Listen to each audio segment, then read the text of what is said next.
Hey there, Badger Nation. Thanks for joining today. You know, Warren Buffett sits and reads for the first hour of every day.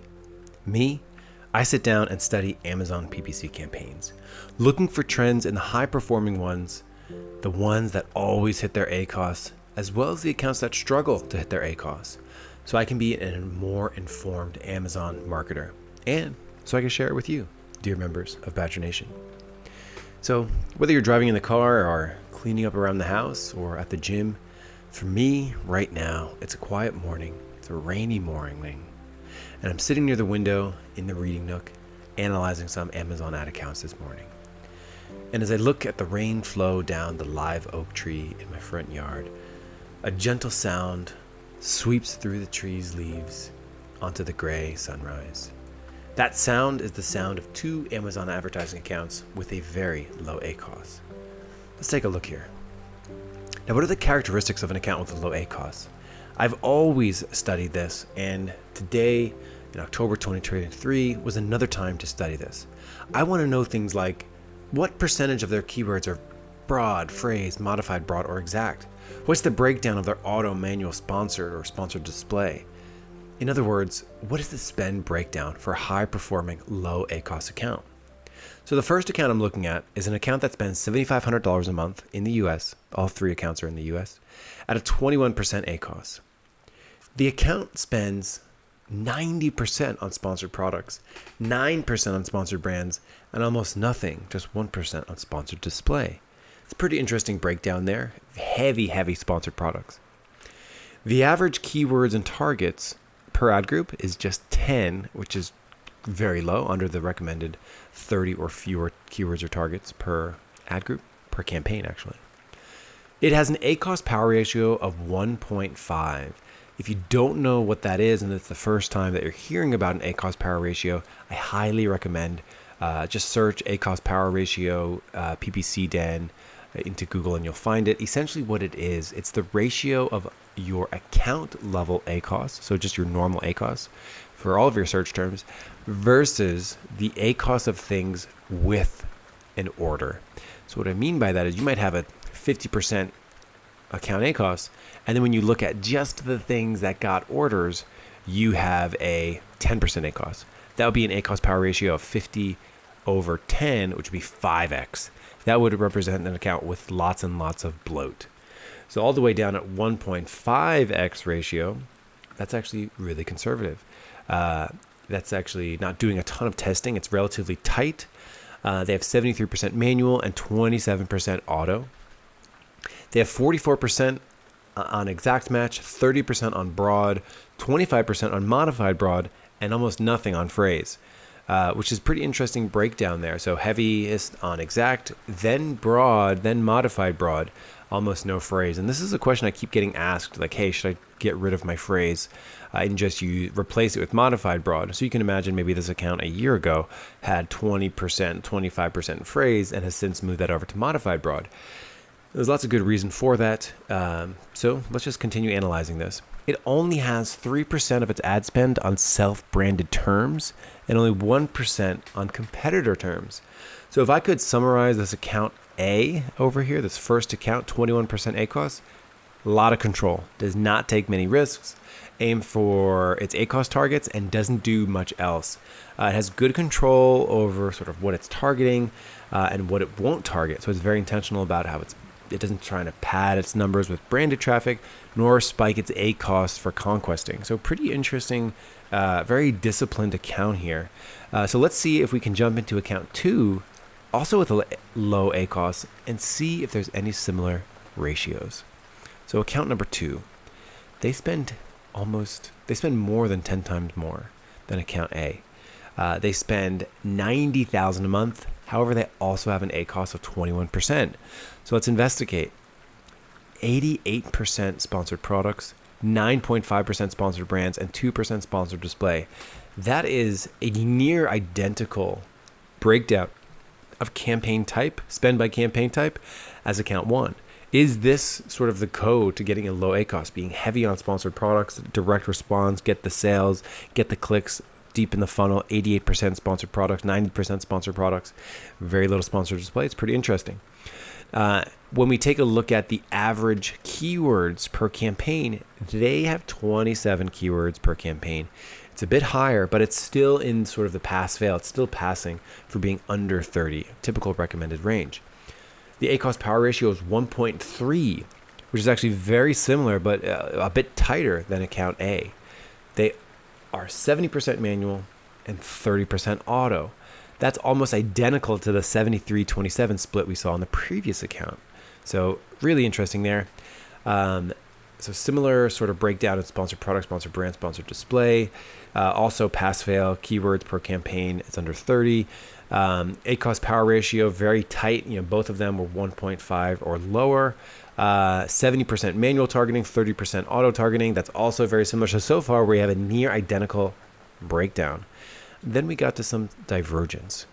Only 6% exact match, 50% broad match, no modified broad, and 44% phrase. This is certainly the biggest difference between accounts. So the first thing that I always say when someone asks me, like, hey, should I dump my phrase for modified broad? I'm going to point to this account. It's not so much what your match types are. It's more so how you use them. This second account also had a whopping massive amount of negative keywords, reeling in those phrase matches and broad matches, keeping it under control. I would have expected, an account 50% broad match, 44% phrase match to be drowning in irrelevant spend, but it's not. It really is intentional about what it targets, and then it's really diligent about negatives. This account has been running for quite some time. It's got loads of negatives, trimming out irrelevant terms. It does lots of n-gram analysis to trim out those irrelevant terms. So really, really good work there, keeping it tight, because the ACOS power ratio is actually more tight. It's actually tighter than account A, despite its match type. So it's not just your match types, it's actually how you use your overall campaign tools available. So similar ACOS, similar power ratio, ACOS power ratio, similar breakdown, auto versus manual. Very interesting. So the question there is really, well, if those are the components, having a really tight ACOS power ratio is a good sign that you're going to be a low ACOS campaign. The sponsored products, sponsored brand, sponsored display breakdown of sort of 90, 10, 1% sponsored display, that sort of breakdown, very similar. Now, let's throw in another one and see if we can draw some conclusions from 3 account analyses. Here we're going to be looking at an account with a 60% ACOS. They've been really struggling to keep this down. This account spends in the ballpark of $100,000, $120,000 a month in ad spend. So really struggling to keep it down. So this account, similar breakdown in the campaign types. They spend 72% sponsored products, 25% sponsored brands, and 3% sponsored display. Okay, so this is actually a diversion point. This is a big difference, actually, in the campaign type. 22% lower sponsored product spend and 100% more sponsored brand spend. Again, previously, we had about 10%, 9% sponsored brands. Now we have 25%. That's more than 100% jump in sponsored brand spend. And previously we had like 88 and 90% sponsored products. Now we're down to 72% sponsored product spend. So right off the bat, we have a difference in breakdown of the campaign spend by type. Then it gets even weirder. Auto versus manual split. Auto campaigns are bad, right? This account had only 1% auto campaigns, 99% manual spend. Kind of wild. Basically what they did here, they graduated almost every single search term from auto into manual, which we'll come back to in a little bit, but a big difference there. ACOS power ratio of this one was 1.6. So a bit higher than the previous sort of 1.3, 1.5, sort of logarithmic. So the difference between a 1.7 and a 1.5 is actually very high. So a bit high here. They had a 56% ACOS total for sponsored products, for example, but things with orders was a 30%. So that was a 1.6x power ratio for their sponsored products. Branded keywords also quite low. A lot of low brand spend today. In terms of match type breakdown, exact was 35%, phrase was 14%, broad 37%, and modified broad 14%. So what can we sort of walk away with here? Years ago, I made the recommendation of an ideal split of sponsored product, sponsored brand, sponsored display. I still think that holds true even to this day. I sort of said 80% of your spend should be going towards sponsored products. And here we've got 2 accounts that are 90% sponsored products and very low sponsored brands. I still believe there's good opportunity for those first 2 accounts to actually take some of their very best keywords from sponsored products and just amplify them and get a little bit more traffic from sponsored brands. The ACOS for sponsored products and sponsored brands should be the same. You should not have an ACOS difference between your sponsored products and sponsored brands. If you are, you're doing something off. You're using sponsored brands more like sponsored display. Instead, you should be using sponsored brands more like sponsored products, in my opinion, to keep your ACOS in check. So you should have the same ACOS for sponsored products, sponsored brands.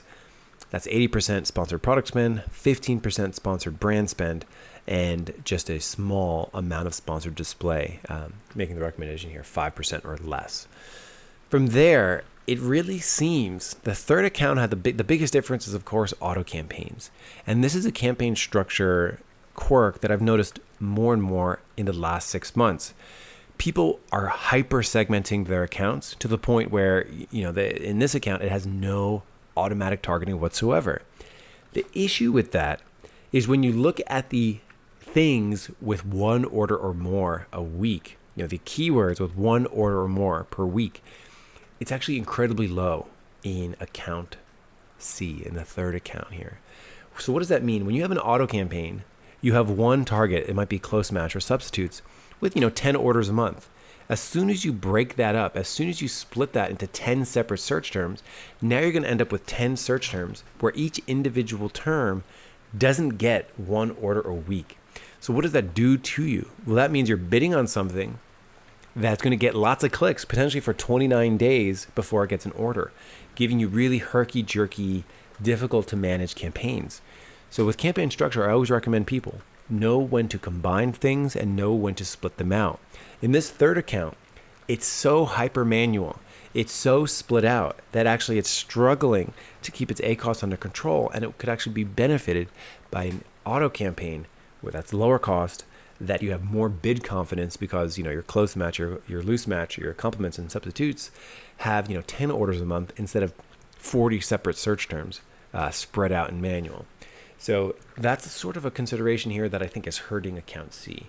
I also think it's using sponsored brands in a way for like discovery a little too hard. It's spending 25% of its ad spend on sponsored brands, which is way over the recommendation. I would almost say if we were to go back and sort of shift some of that and rework their campaign structure, spend a little bit more on sponsored products, focus a little bit more on sort of low-cost auto exploration, I think they'd be sitting a little bit pretty.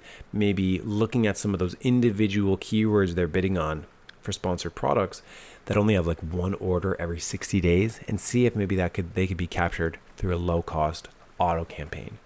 So the other thing too is the importance of ACOS power ratio. The higher your ACOS power ratio gets, the less control you have.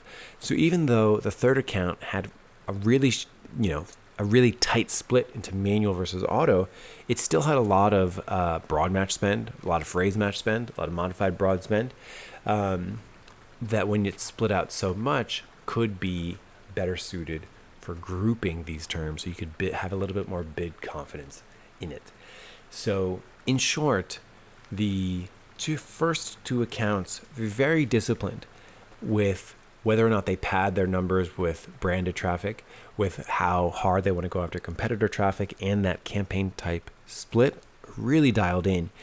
The third account that we saw, a little too heavy on sponsored brands, a little too wild with their ACOS power ratio, as well as their match types weren't necessarily controlled as well as account 2, which had a lot of negative keywords. So that's my rainy morning analysis. I'll now be able to better navigate situations in terms of looking at campaign spend by campaign type. I think that's probably one of the biggest learnings here. The other big learning too is to not go too aggressive with your sponsored brands, because in that third account, the sponsored brands alone ACOS was in like the 65% range, really hurting that account. So definitely some paring down to do there. In terms of match types, No match type is necessarily better than another, but it's more so about how you control those match types and the composition of how you're using those match types and whether or not you're too over segmented. I think are all really interesting takeaways from today's analysis. So I hope you enjoyed this analysis too. I'll be getting back here watching the rain slide down the leaves in the last days of the warm weather here in Austin. Have a good one, and I'll see you next week here on the PPC Den podcast.